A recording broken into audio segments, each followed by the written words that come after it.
यार ये quantum computers क्या होते हैं? तुम जानते हो इस दुनिया की सबसे पावरफुल चीज़ कौन सी है? हाथी।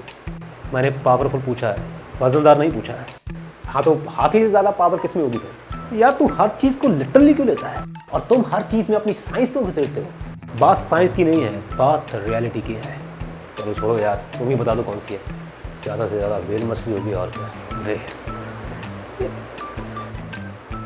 इस दुनिया की सबसे पावरफुल चीज़ है कंप्यूटिंग। जिसके पास जितनी ज़्यादा कंप्यूटिंग उसके पास उतनी ही ज़्यादा ताकत। अच्छा तुम मुझे ये बताओ कि इस दुनिया का सबसे ताकतवर जानवर कौन सा है?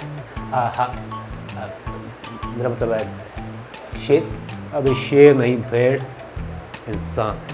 इस दुनिया का सबसे ताकतवर जानवर है इंसान। इंसान जानवर है और मशीन है? नहीं, मेरा मतलब इंसान तो इंसान है ना। वो किस जाति का है उसका भी कोई नाम है ना?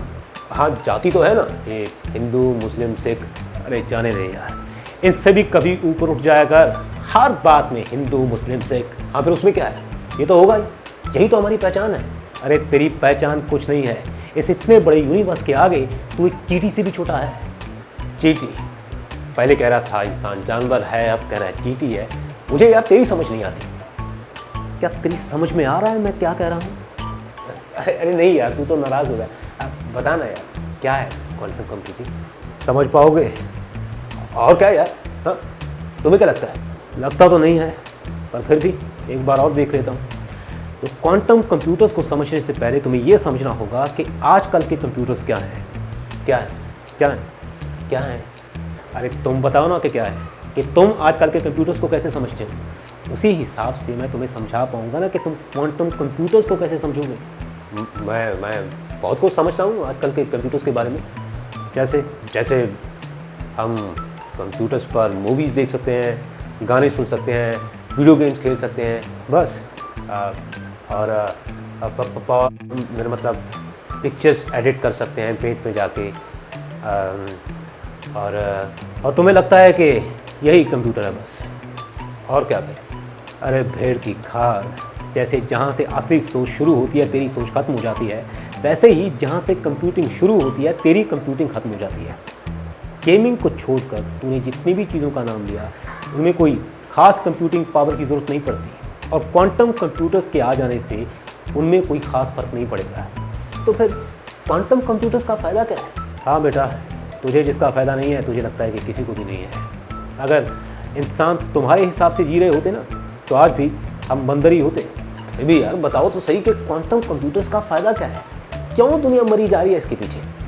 क्वांटम कंप्यूटर्स इस दुनिया को बदल कर रख देंगे। कैसे? ऐसे ही जैसे कंप्यूटर्स ने दुनिया बदली है। कंप्यूटर्स ने क्या दुनिया बदली है? मैं तो अब कंप्यूटर्स को इस्तेमाल तक नहीं करता।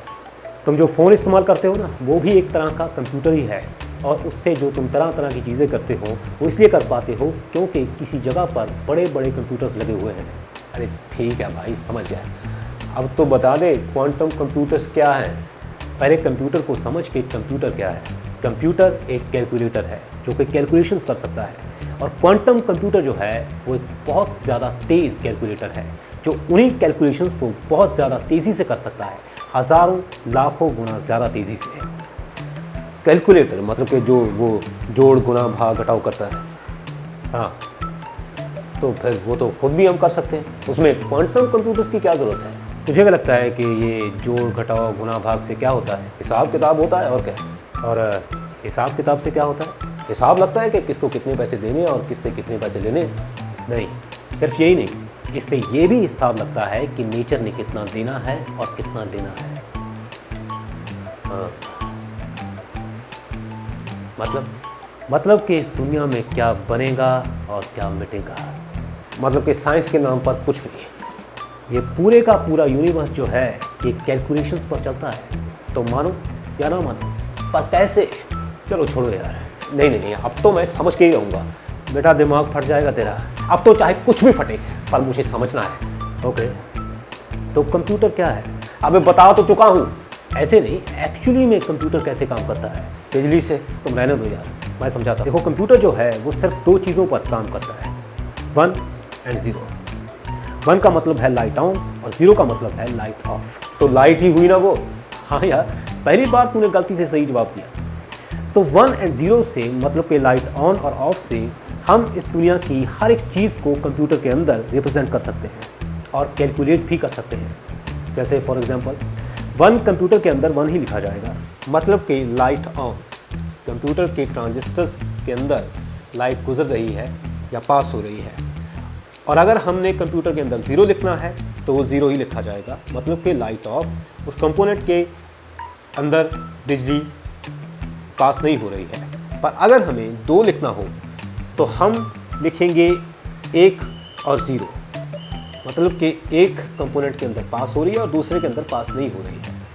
पर अगर हमने 3 लिखना हो तो हम लिखेंगे 1 और 1, कि दोनों ट्रांजिस्टर्स के अंदर बिजली पास हो रही है। पर अगर हमें 20 लिखना हो तो इसके लिए हमें 5 ट्रांजिस्टर्स चाहिए होंगे। अगर आप नहीं जानते कि ट्रांजिस्टर्स क्या हैं, इसे सोचिए कि कंप्यूटर का एक बेसिक स्विच जिसे हम जिनसे मिलकर सारे का सारा कंप्यूटर बना हुआ है।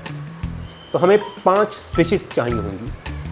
पहली स्विच में बिजली पास होगी, दूसरी में नहीं होगी, तीसरी में होगी, चौथी में नहीं होगी, 5वीं में नहीं होगी, मतलब कि 1 0 1 0 0। इस तरह से कंप्यूटर समझेगा कि 20 लिखा गया है। अब तुम देख रहे हो कि रिप्रेजेंट तो हम हर नंबर कर सकते हैं, पर इसमें एक प्रॉब्लम है कि नंबर की संख्या बढ़ती जा रही है, मतलब कि कंपोनेंट्स की संख्या बढ़ती जा रही है, ट्रांजिस्टर्स की संख्या बढ़ती जा रही है। सिर्फ 20 को रिप्रेजेंट करने के लिए हमें 5 नंबर्स का सहारा लेना पड़ रहा है, 5 ट्रांजिस्टर्स का सहारा लेना पड़ रहा है। और जैसे जैसे नंबर्स बड़े होते जाएंगे वैसे वैसे इन 1 और 0 की संख्या जो है वो बढ़ती जाएगी, ट्रांजिस्टर्स की संख्या बढ़ती जाएगी, मतलब कि कंप्यूटर कंपोनेंट्स की संख्या बढ़ती जाएगी। जितने ज़्यादा किसी कंप्यूटर में ट्रांजिस्टर्स, साधारण भाषा में कहें तो ऑन ऑफ करने वाली स्विचेस, उतनी ज़्यादा उस कंप्यूटर की प्रोसेसिंग पावर।